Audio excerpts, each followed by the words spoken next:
Here with head coach Brad Laird. The Demons getting ready to face Grambling in the Shreveport Classic. But before we talk about this weekend's game, Coach, let's go back to Montana.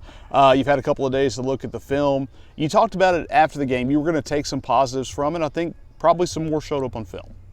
Yeah, I mean, there was, I guess. But first, I think the thing that you go back and the disappointing part is the opportunities that we had. That, some simple things in all three phases, coaches and players, just to do our job. And at times did not execute.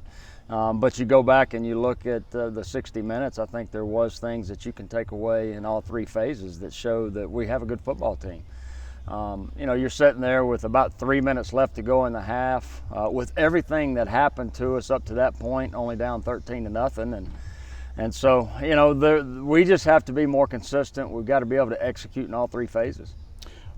Miles Fallon, his first start, obviously senior transfer. He's a guy that had never thrown a college pass until Saturday.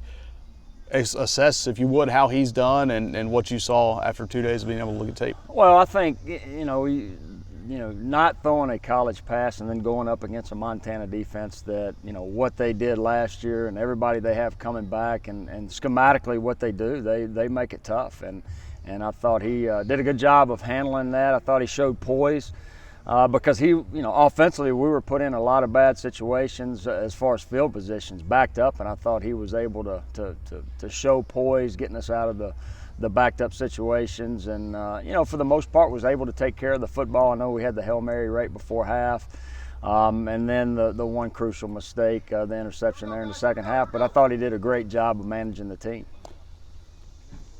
When you look at going forward to Grambling, I think you and I talked about this yesterday, it's kind of a bit of a similar situation to 2018. You've gone on the road your first year, lost to Texas A&M, which was a challenging game. You have Grambling in week 2. Kind of the same thing setting up, a very challenging opener at Montana, Grambling in week 2. A lot of similarities? Well, and to be honest, I hadn't looked at that. I think the biggest thing that we've looked at is us, more so than the opponent. And the reason I say that is because we've got to get the things corrected that we're capable of doing in all three phases, and if we're able to do that, things will take care of itself. When you do look at that, it's a chance to go play in Shreveport. I know you'd like to have a home game here. I know how much you love playing in Turpin, but also an area that's been so good in Northwestern State athletically and academically. Yeah, I think the opportunity to go to the Shreveport-Bossier area, we asked them so many times to drive 60 miles south to watch us play. For us to be able to go 60 miles north, the alumni there and the impact that those people have for Northwestern State allows us to come to their backyard, and so we're excited about that opportunity. We talked about the offense a little bit. Defensively, again, kind of like you talked about, it was 13-0, 3 minutes before half, with them being put in a lot of the same situations as the offense. A chance to say what they've said. See what they've done and how they've, the good things that came out of there. Yeah, and I think, you take away early on, probably, just not the speed of the game kind of caught us early, but I think once we settled down defensively, being in the right spot, being able to make plays, and I think that showed throughout the first half.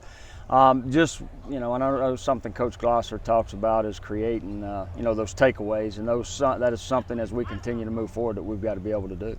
Yeah, I know he's got his numbers of the takeaways he wants, the sacks he wants. The one that it looked like he was on target for was tackles for loss. So the guys were flying around and being able to get some penetration and make plays behind the line, which one good step forward there. Yeah, and I think you were able to see that with the whole team. As we went into Montana, we were able to stand toe-to-toe, and defensively we were able to create some lost yardage plays, put them behind the sticks. Just weren't able to really convert on third down during that time. Offensively and defensively too, just so many newcomers, more so on the offensive side of the ball, but guys like Kennard King gets in, makes his first appearance as a Demon.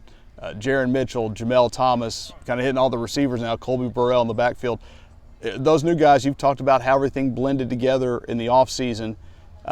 Some guys that really came in first time out, really made an impact. Yeah, I think it was the first time that the 2022 football team was able to come together, and I think we'll we'll learn from the things that we did well. We'll learn from the things that we got to improve on, and whether that's new guys that have not played, that are new to the program, or guys that have been here, like a Jaheim Walters for 3 or 4 years that was able to get in the mix. And so it's going to be fun to watch this group continue to grow together, learn from the mistakes. We've got to eliminate the penalties, the discipline issues that we had, to be able to go forward and have success.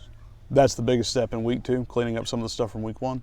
Yeah, just doing our job in all 3 phases. All right, Coach. Appreciate your time.